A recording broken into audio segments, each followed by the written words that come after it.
What's going on, y'all? Welcome back to 8 Cubes. I'm KMBest. He's Lambie Series. I got a comment last time that said, I love how bewildered Lambie looks during the intros. So I just wanted to highlight that. Apparently, he just sits there looking at the camera like, and now we're going to talk about the 8 most important topics in Marvel Snap, starting with Surtur is good. It turns out that a card that starts at 3-5 and gets up to like 3-14 or 17 is actually quite good. It may be a little bit telegraphed, but the numbers on this card are quite solid. Lambie, what has been your experience playing Surtur so far?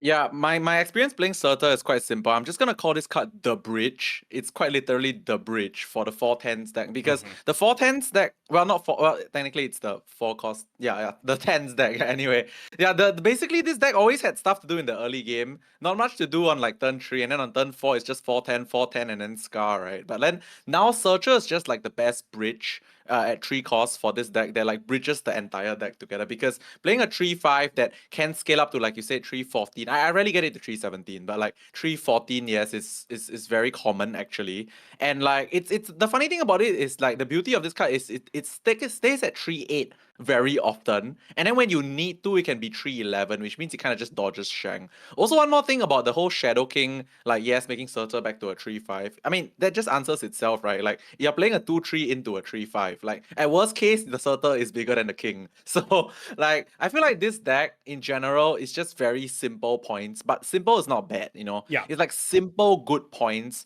and you can run quite a bunch of like tech cards that don't really affect your own personal game plan. Like you can run your own Cosmo because the whole Searcher and Tens thing doesn't get affected by Cosmo. You can run like Luke Cage, you know, to protect yourself from the Shadow King and whatever, like if you really need to do that and all that. So I really think this deck is just simple good. I like it. I don't think it's the best new deck we've seen in a long time. Like we'll cover that a bit later. But I really do think that that there's a place for this in the meta, and I think people generally are enjoying this deck a lot because I see it so much. Like it's one of the few things like when there's a new card in the season, right? Okay, Agent Venom was kind of obvious as well, but like when it comes to Surtur, it's the most I've seen that people just keep spamming this new card in this new deck, compared to like many other cards that I've seen in the past. Yeah, I will say one thing that took me aback about Surtur and the Surtur deck is how quickly it became clear that Zabu was a core part of it. To the point that I Yes. kind of wonder how intentionally they were at buffing Zabu before this card came out. Like, this is the kind of card that is exactly what that deck needs with Surtur in it, and wasn't really what that deck needed without Surtur. But now that Surtur is here, Zabu's become a core part of the deck because you get to get all of these 4-10s, of which you have a million to 3-10s, right? And so when you miss on that Surtur, sometimes you're able to Zabu out of 3-10 anyway, and it ends up not really mattering. The deck really wants to go 10-10-10 on 3-4-5, and then play a free Scar. This is a deck that is strong, but it is far from invincible. The deck has a few very obvious play patterns. Like, it's not like it's incredibly surprising. It has a huge problem with Mobius and Mobius, because once you've played the Mobius, suddenly the Scar is not happening on the final turn of the game, and their numbers are just numbers that are on the board that you kind of have to deal with. It goes downhill very well. Like, this is a deck that can snowball easily, but it is not a deck that is undisruptible, and it is far from, in my opinion, as good as the Agent Venom decks were, where they felt just like so much better than everything else. This does not feel the same to me. It's pretty good. I feel good about playing it, but it does not feel like I am blowing people out of the water and they can't even compete the way some of those decks did. Along those lines, you wanted to talk about how Surtur was a little bit obvious, a little bit telegraphed, a little bit straightforward. So let's get into the second topic, which is sort of how to beat Surtur and sort of how to recognize what's going on, because the deck is very straightforward. There are only going to be a couple of options on every turn.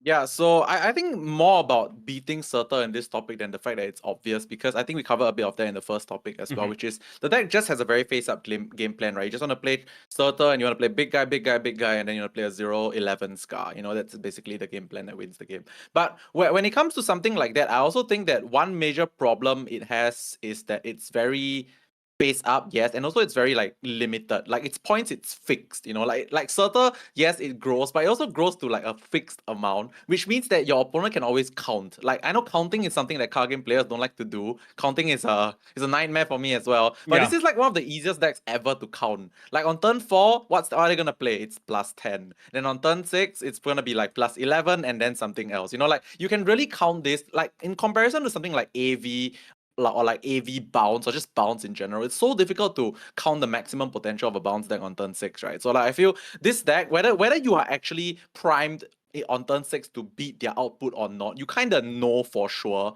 if you can beat their output or not, right? Which makes the deck, I would say, not very high on cube equity. Like when I was testing the deck myself, I feel like my opponents were leaving the moment they knew they couldn't beat this +10 or +11. And then when they could, they will snap back. Or if they have Yeah. Shang or the tech, they will snap back. Like it's kind of very obvious. So like I think it's not bad. It's not a bad deck, let's be clear here. I think it's actually a good deck. It's just that it's a very low cube equity good deck.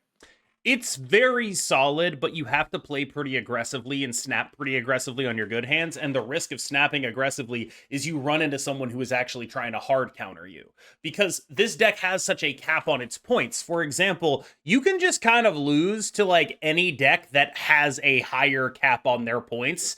Yep. You don't really have interaction for most of them, right? Like, you're not really a deck that plays a lot of interaction. A lot of your cards that interact with your opponent are meant to stop them from doing things. So you have like maybe a Luke Cage, maybe a Cosmo, maybe an Armor, but they're not actually stopping a game plan. They're stopping them interacting with you. And so if your opponent is playing something like Living Tribunal, you don't have anything for that. You have nothing for that matchup. You have no location changers unless you high roll a Nico, so that limbo is staying around. You have no ability to interact with an ongoing card in any way, so you will just lose on points consistently. And that is the major issue that this deck may have, is that the point ceiling, it doesn't come paired with enough good disruption because you need to use your slots that would normally be used for disruption and tech in order to prevent your opponent from playing a ShangChi and blowing you the hell out.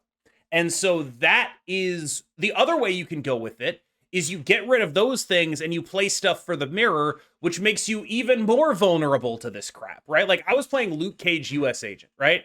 I'd be okay against Living Tribunal, and I'm pretty okay against the mirror. But now, if someone plays ShangChi, I get ShangChi'd. That just happens. Yeah. I don't have the ability to stop it. And so the deck has like fairly limited slots, and all of the cards in it are sort of fixed in some way. You need a certain amount of 410s. You need the Zabu, you need the Surtur, you need the Scar, there's a kind of a limit to how much you can do and how many matchups you can cover. And it feels like at any given time, there are going to be decks that just have the stuff you cannot even come close to beating. So, is this a better card than Agent Venom? I've been of the opinion that what I want them to do is just sort of Godzilla style, let them fight. Just let them figure it out. They'll do it. They'll fight. Agent Venom, to me, when it came out, much stronger card. Even in the face-up against Serter, it feels like it still might be stronger. What do you think about Agent Venom directly compared to Serter?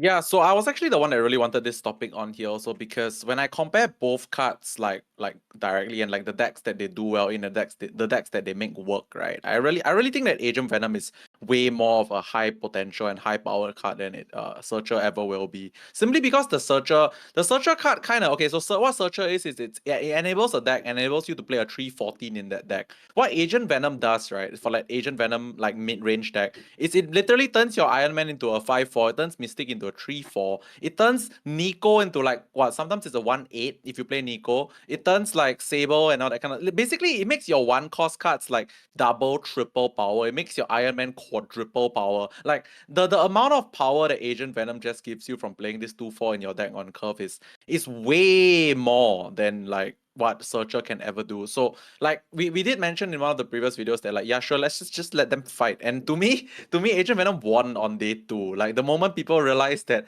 Surtur decks look like this and then they compared it to what Agent Venom was for the last month, it's very clear that Agent Venom is the better card in my opinion. So I mean maybe now then we can start thinking, okay, maybe it's finally time to do the Agent Venom nerf, you know, because like they did fight and it didn't last very long, because to me it's very clear that like Agent Venom is just a better card.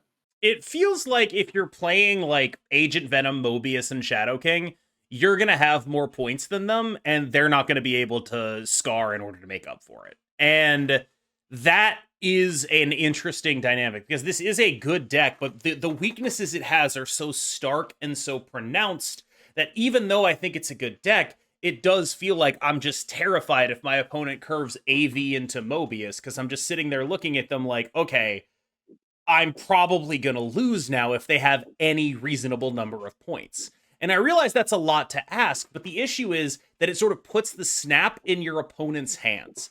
If they know they can bully you out, they will bully you out. It almost, your deck is so predictable that your losing matchups almost become entirely unwinnable for you. And that is a really tough place for a deck to exist because of how the snap mechanic works.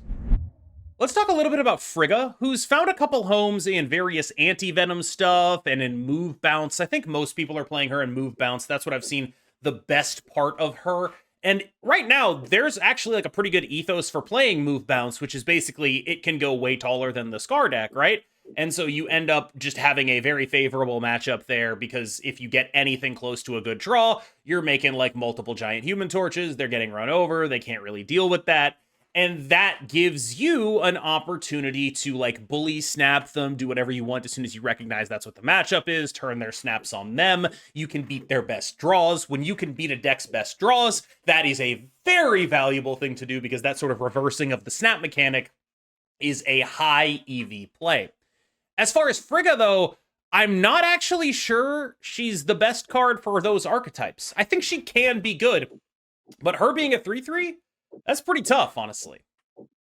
Yeah, so when it comes to Frigga, this card, my problem with this card, and like why I wasn't really very high on it pre-release, and now even after release, I don't think I'm very high on the card as well, is that the cost is 3. Like the decks that she should work really well in, I feel like it's a bit more, like you mentioned, right? Like bounce, like Yeah. a bit more like you want to play multiple things in one turn kind of deck to set up like a big like green power card, you know. But the problem with setting up a big and low cost green power card is having a second copy of it. It's difficult to do when the enabler for that is like a 3/3. Like it's very difficult to get this 3/3 to fit into the curve while you need to set everything else up as well. So while I think yes, playing like move bounce or like anything that scales very tall beats Surtur really easily. The thing is, it doesn't need Frigga to do that, you know. It doesn't need Frigga at all to scale taller than what Surtur decks are right now. And of course, now we are talking with Surtur as the context, but in general as well, I feel like there are like more wombo combo stuff or like more decks that like can just do a lot of points that don't need this card. This card really just feels like honestly, maybe this is a bit early to say, but they could just make it a 2/2 for sure. I'm very sure they could make this card a 2/2 because at a 2/2, the playability of this will definitely skyrocket. Like we mentioned move bounce, right? Or like some sort of wombo combo deck. Fitting in a 2-cost card in those kind of decks is way easier than fitting in a 3/3 in those kind of decks. Heck, you can even make it a 2/1 because you're not playing this card for the stats, right? You can even make this a 2/1, and I think it will see way more play than it is right now as a 3/3. I'd like the thing is like I don't think it's bad. Like what I wanted to say in this section was basically like, okay, here is this card that is seeing It's a play bit in these bad, decks. honestly. I Like don't right know that now. it is because like it's seeing play in these decks and it feels pretty good in these decks. And the question is it the best like 11th or 12th card? I think, right? And so there's a world where it actually is that, and that becomes important. I just think there's also this thing where we haven't fully sussed out what her play patterns are and That's what true. matchups she makes better and what matchups she makes worse because she's such a new card. And I would say that I am open to the idea that it is entirely possible that she is a good inclusion in those decks. We just don't know it yet. So I think I'm willing to say, like, I don't know that she's good in those decks, but I'm not willing to say straight up that she is absolutely bad because there could be matchups where that is important, where she is increasing your ceiling, where there isn't a good replacement for her. That is entirely possible. And I think the more things are about, like, big lanes right now, the more you're going to want, like, hey, I copied this dagger that has 12 power. I copied this human torch that's at 16. That's a really strong play. And I do think that there is something to be said for a card that lets you make these egregious power plays some of the time, especially when we're talking about a very telegraphed deck in Scar that this card can give you a snap equity advantage in, when you are able to do this ridiculous stuff and they don't really know that. So I will say jury's out for me. I'm going to see if she ends up making the cut in those lists consistently, or if it's just a new card came out, let's put her in a deck and she's the 11th or 12th card. I do think it's possible that it's either. Yeah, I actually want to agree a bit on that as well, where because at the time of like recording this video, she was only out for like a few days, right? I think Yeah. this card is one of those that like you need to let the pot like stir, you need to let the soup cook a bit longer for this kind of card, because it's not like Surtur, it's not face up, right? Yeah. Like Surtur is like the most face up good card ever, but like this one feels like even if people sort of know where she can work and we know the combos at the back of our head, but like the exact 12 card build for like a card like this is it's not easy to find. I'm still not like super positive that it will make much of an impact, at least right now. But I do agree that like I think like this kind of card we definitely need a bit more time for it to cook. The other major strategy that's hovering around right now is Affliction, using usually anti-venom loot cage stuff. The reason this strategy is hovering around is it's really good at disrupting a lot of Scar stuff, right? Like if your opponent is not playing their own loot cage, and a lot of Scar decks are, but maybe they don't have it, maybe they don't have it in time, you get to play a lot of the time either Mobius, if you're doing the Pixie version, your own loot cage, and then stop them from having cards that are 10 power, which turns off the Scar. If you're playing like an anti-venom version of this, you're playing like Pixie anti-venom, Loot Cage, Mobius, you end up having really good matchups into that deck because you are just so totally able to turn off all of their stuff that matters. Your Red Guardian is always hitting what you want it to hit. Every single time, because the deck doesn't play enough small stuff to stop you from hitting that Scar or that Loot Cage. That's always going to be the smallest thing in the lane. And so you are able to have this incredibly powerful proactive game plan that just sort of incidentally ruins your opponent's ability to play Scar on the final turn of the game.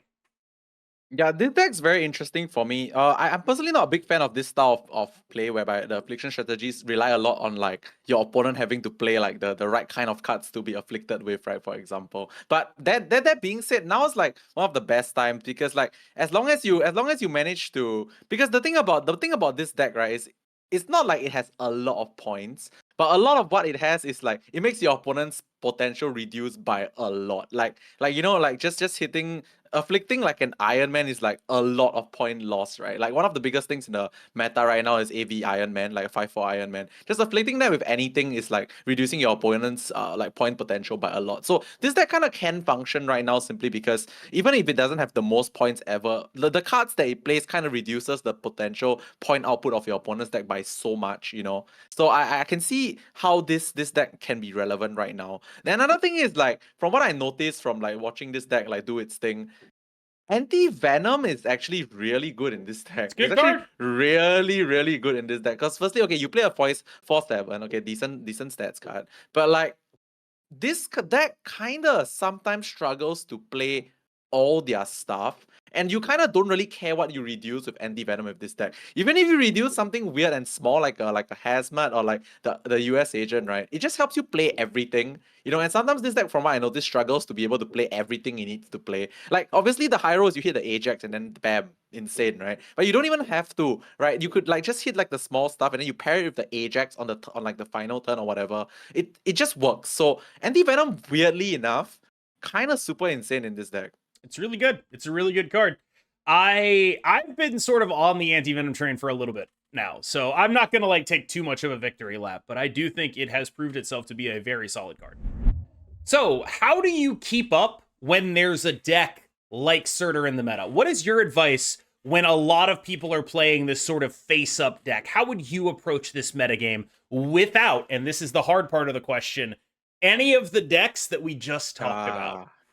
Okay, so that's the difficult part, because I was literally about to say like just play the decks that go No, taller, but like the ones yeah. that go taller, no, we can't if we can't say Agent Venom, okay, that's a little bit harder because you can't say Agent Venom, you can't say anti-venom. Those are gonna be my rules. Okay. So that's the thing, right? If we can't say Agent Venom, we can't say Anti-Venom. So the easiest option is like obviously a deck that puts more points than this, than the Surtur deck consistently.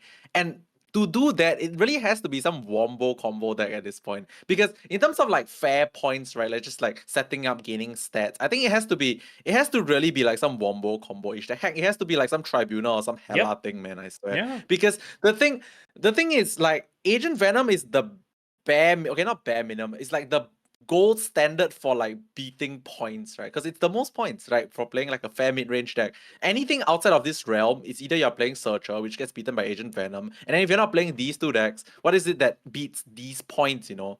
It's the combo stuff, it's the Hellas, it's the Tribunals, it's like maybe even Destroy, but then Destroy loses to Cosmos, so I guess not Yeah, Destroy. there's too much I guess armor not in Destroy. Cosmo. The moment I said Destroy, I was like, there's this Space Dog in the game now. No Space Dog. Yeah, No. I wish it was Destroy, but I mean, maybe if enough people start doing what I did and cut all their armor Cosmos, but I don't think that's realistic.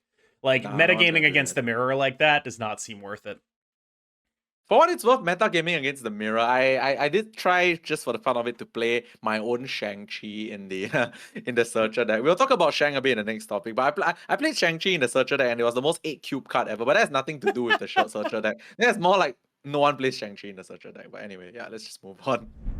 Indeed, let's talk about ShangChi, because I feel like, as weird as it may sound, everyone's playing the Surtur deck, nobody's playing ShangChi. And the reason for that is the stock build of the Surtur deck has armor, it has Cosmo, you just feel like kind of an idiot for trying. The other thing, though, and I think this is also worth talking about, is like, you can't ShangChi everywhere. You just can't do it. And that is like really, really, really, really, really awkward, actually, because you end up having this like very powerful card, but it's not powerful enough because they're able to spread their 10s across the board. And it's like, okay, well, I ShangChi'd one lane. I haven't seen a single person try ShangChi Grandmaster, and I get it, right? Because of the armor Cosmo, you don't necessarily want to do that. It's just not profitable. But I think it's really impressive how the Surtur deck has managed to build itself such that people are scared to play a thing that automatically beats it because of the counterplay the Surtur deck has. Yeah, so the funny thing about this Searcher deck is it's so obviously weak to ShangChi, right? Like the cards that you play are weak to Shang. It's like it literally says 10 power on the card. But the thing is, you can only have one Shang and they have like 4 to 5 10s. I mean, if you count a Searcher, it could even be like 6 10s, you know? A lot of 10s. So like, yeah, you really have not enough Shangs. Like the previous example I gave whereby Shang in my own Searcher deck won games was because they don't know it's there. But like it's not exactly a good thing. It's just a thing. But like I guess there are better tech cards that are cheaper that fit into curves way better and that also affect the Searcher deck, which is like US Agent, right? US Agent is just amazing. Like instead of trying to like hit 1 4 10, you just play a 2 3 that reduces all the 10s by like 4 power, which is kind of more than a 4 10 anyway. More than 10 power of reduction with Shang anyway, you know, sometimes. So I think US Agent is insane as a tech card. I mean, and then Shadow King is like, I mean, we keep talking about Searcher decks, but there are other decks in the game, and I'm pretty sure Shadow King does way better versus every other deck in the game, you know. So I think Shadow King as a tech card is just too good to not play, you know. So I feel like firstly, there are better tech cards to play than trying to Shang one location when they just spam 10s in every other location. Or you could just be bigger than them, right? By playing Move Bounce, by playing AV, by playing Wombo combo stuff. Like you could just be bigger. You can play more efficient tech cards. So I kind of understand why Shang is not seen as much, because Shang is low-key a very inefficient tech card if you think about it. Relative to what we have, yeah, like compared to 2-3 Shadow King. But the other thing is, it's because not only are there other decks in the game, but the deck is prepared for it, right? So like you end up in this situation where either it won't even guaranteed win you the matchup you're running it for, and B, it's bad in almost every other matchup. Exactly. And so Shang just ends up getting shut down and not really seeing a lot of play. Let's talk a little bit about Pokemon Pocket. I don't know if you've heard, but according to people on my Twitter, Marvel Snap is dead, and it's because of this game. Now, I can't really vouch for that, but I actually did, just before I finished this, or we started this video, I did finish setting up my stream for Pokemon Pocket. I've been playing the game recently. I've enjoyed it. I don't really plan on taking any kind of step back from Marvel Snap, but it's more like, if I have some extra time, I'll be doing Pokemon Pocket streams after Marvel Snap kind of deal. And, you know, there's hot location days, who knows?